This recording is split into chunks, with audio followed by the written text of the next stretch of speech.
Saya adalah mahasiswi pendidikan bahasa Inggris. Saya belajar bahasa asing setiap hari.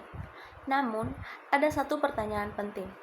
Apakah kemampuan ini membuat saya berkembang atau justru menjauh dari identitas nasional saya sendiri? Di lingkungan kampus, penggunaan bahasa Inggris sering dianggap lebih unggul dan lebih akademis. Banyak mahasiswa termasuk saya mulai terbiasa mencampur bahasa dalam percakapan sehari-hari.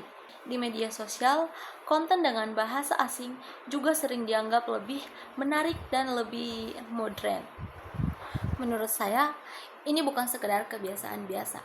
Dalam konsep kewarganegaraan, bahasa Indonesia adalah bagian dari identitas nasional.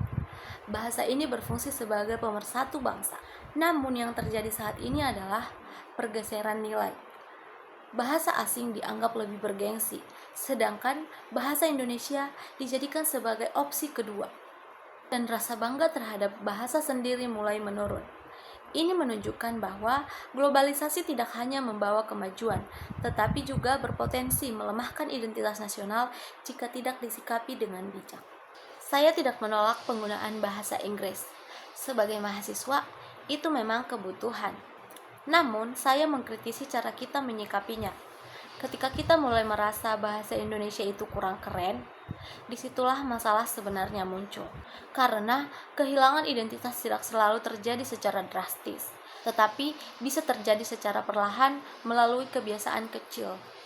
Solusinya bukan menolak bahasa asing, tetapi menyeimbangkannya. Kita bisa menggunakan bahasa Indonesia dengan baik dalam konteks yang tepat.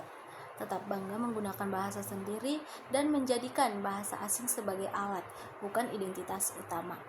Dengan begitu, kita tetap bisa menjadi bagian dari dunia global tanpa kehilangan jati diri sebagai bangsa Indonesia.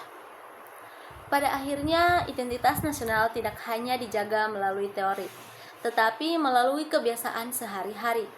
Jadi pertanyaannya sederhana. Apakah kita menggunakan bahasa Indonesia karena terpaksa atau karena benar-benar bangga? Thank you for watching. Bye-bye.